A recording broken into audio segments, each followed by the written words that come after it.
राज्य बनने के पहली बार रिकॉर्ड तोड़ धान खरीदी आप लोगों ने किया है। छत्तीसगढ़ में आदरणीय मुख्यमंत्री श्री भूपेश बघेल जी के नेतृत्व में हमने दो सबसे बड़ी बात किसानों की मदद के लिए की है। नंबर एक, जैसी सरकार बना 11,000 करोड़ रुपए की कर्ज माफ हुई थी और उसी तत्काल पश्चात धान प्रति क्विंटल 2,500 रुपया देने का जो हमारा निर्णय था वो छत्तीसगढ़ के रूरल इकोनॉमी को जबरदस्त उत्साह कर दिया है। यहाँ के किसानों की आर्थिक स्थिति का सबसे बड़ा संबल हमारा धान का व्यापार बन गया है और छत्तीसगढ़ में पहले भी धान की खरीदी होती थी। भारतीय जनता पार्टी की हुकूमत में 52 लाख मीट्रिक टन का अधिकतम और एक साल ही 62 लाख मीट्रिक टन धान की खरीदी किए थे। हम लोगों के सरकार आने के बाद ये लगातार बढ़ते जा रहा है। पिछले वर्ष 98 लाख मीट्रिक टन धान की खरीदी छत्तीसगढ़ की सरकार ने किया था और आज मुझको ये कहते हुए बड़ी प्रसन्नता है उस रिकॉर्ड को भी आज की तारीख 16 जनवरी को हमने पार कर लिया है।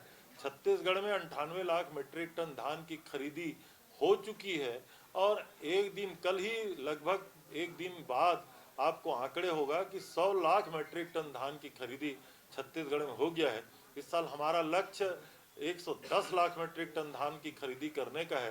किसानों के खाते में 21,000 करोड़ रुपया हस्तांतरित किया जा चुका है। ये इतना बड़ा किसानों के लिए आंदोलन है जिसको सफलतापूर्वक चलाने के लिए हम अपने आदरणीय मुख्यमंत्री जी को धन्यवाद देंगे और समूचे छत्तीसगढ़ के किसानों के प्रति आभार भी करेंगे। उनके आशीर्वाद से छत्तीसगढ़ की सरकार है और आज धान खरीदी का अधिकतम रिकॉर्ड को छत्तीसगढ़ सरकार ने पूरा किया है। 98 लाख मीट्रिक टन धान की खरीदी का आज रिकॉर्ड छत्तीसगढ़ में टूट गया है। भाजपाई रासुका के खिलाफ धरना दे रहे हैं तो मुझे लगता है ये केंद्र सरकार के खिलाफ उनका धरना है, क्योंकि रासुका का कानून केंद्र सरकार का कानून है और छत्तीसगढ़ में जहां तक लगाने की बात है अभी तो केवल आदेश में रिन्यूअल हुआ है। कहीं लगाने की बात तो अभी तक कहीं सरकार की ओर से कहीं निर्देश भी जारी नहीं हुआ है।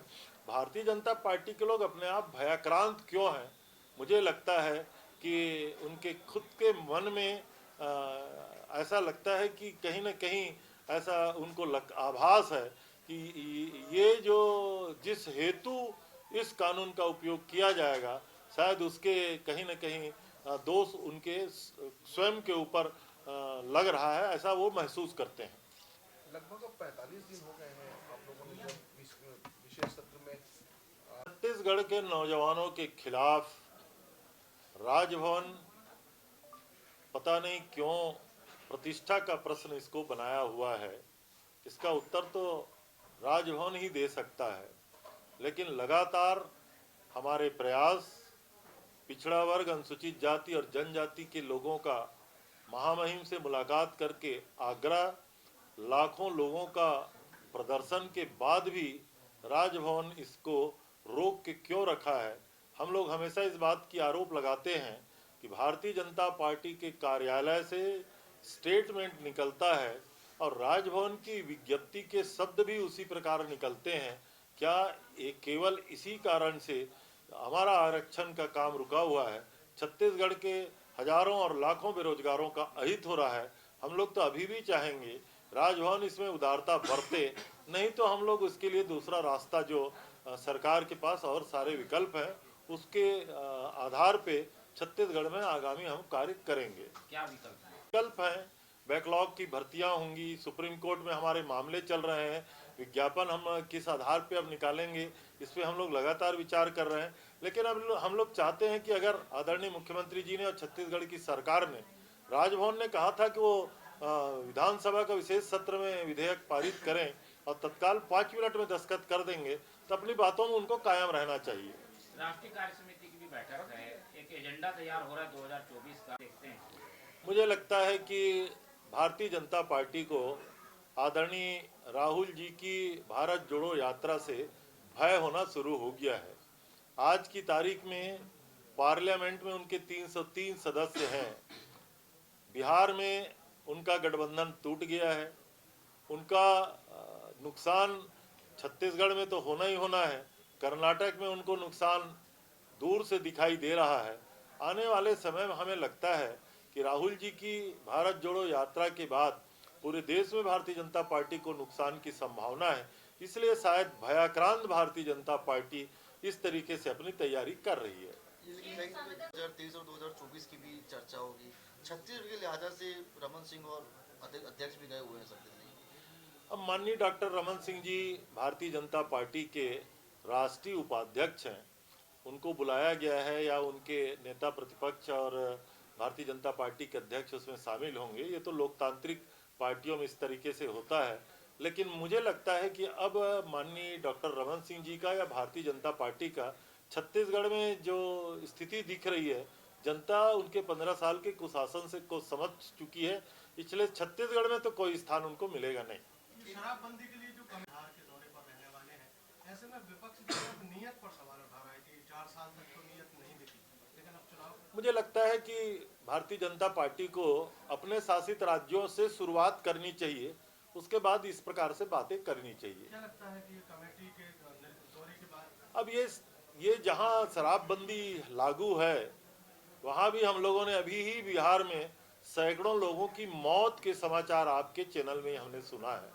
तो जब तक सामाजिक इसमें विचार नहीं किया जाएगा, मुझे लगता है इस दिशा में किस प्रकार आगे बढ़ा जाए इसका ही अध्ययन करेगी कमेटी। अब रिपोर्ट देगी, उसके बाद आने वाले समय में रिपोर्ट के आधार पर क्या कार्रवाई हो सकती है वो देखने वाली बात होगी। ये चुनाव का समय अब अनियमित कर्मचारी या अन्य विभागों के कर्मचारी जो है वो फिर से कहीं ना कहीं आंदोलन का रुख अख्तियार। हर इलेक्शन के पहले न केवल कर्मचारी संगठन, ऐसे सभी संगठन जिनको सरकार से और अंतिम बजट में उम्मीदें रहती हैं, अपनी मांगों को लेकर के सरकार के समक्ष अपनी बात कहते हैं। हमारी सरकार में भी हमारी बजट की उपलब्धता को देखते हुए किस प्रकार कार्रवाई किया जा सकता है उस पर हम विचार कर रहे हैं। ये तो प्रक्रिया है, विधानसभा की संसदीय समिति या केंद्र पार्लियामेंट की पार्लियामेंट्री कमेटी अन्य राज्यों में इसी प्रकार दौरा करती हैं, अध्ययन करती हैं और अपनी रिपोर्ट संसद में प्रेषित करती हैं। मैं समझता हूँ ये रूटीन का काम है, उसी का एक हिस्सा है। Thank you. चाहे कांग्रेस के हो चाहे भाजपा के, भागवत कथा और राम कथा जरूर करा रहे हैं, तो क्या धर्म के माध्यम से साधने की कोशिश है मतदाताओं को? इस देश में धार्मिक आस्था तो कूट कूट कर लोगों में भरी हुई है। हमारा हिंदुस्तान घोर धार्मिक मान्यताओं वाला देश है, छत्तीसगढ़ भी उसमें एक है। न केवल धार्मिक नेता इन धार्मिक कार्यक्रमों का आयोजन करा रहे हैं, धार्मिक कार्यक्रमों का आयोजन गांवों में भी लगातार बढ़ रहा है। और चूंकि लोकतंत्र है, लोगों के बीच में राजनेताओं को जाना पड़ता है, इसलिए ऐसे कार्यक्रमों को लोग माध्यम भी बना लेते हैं। मुझे लगता है इसमें किसी को कोई गुरेज नहीं होना चाहिए, धार्मिक आस्था बढ़ना भी चाहिए और लोगों का विश्वास अगर धर्म के प्रति बढ़ता है तो मुझे लगता है कि राजनीति के लिए भी अच्छा संदेश है। ये सूरजपुर जिले का जो शक्कर कारखाना है,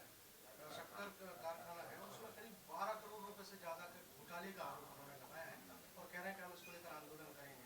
करना भी चाहिए। भारतीय जनता पार्टी की हुकूमत में शक्कर कारखाना लगा था, तब भी हमने कहा था कि भारतीय जनता पार्टी के तत्कालीन सरकार के द्वारा सारे सूरजपुर जिले के जो केरता का शक्कर कारखाना है उसमें पुरानी मशीनरी का उपयोग किया गया है। भ्रष्टाचार की शुरुआत तो उसी समय से हुई थी और अगर वो आंदोलन करते हैं तो जांच उसी समय से करने की मांग उनको करना चाहिए। लेटेस्ट न्यूज के लिए सब्सक्राइब करें और न्यूज अपडेट्स के लिए बेल आइकन पर क्लिक करें।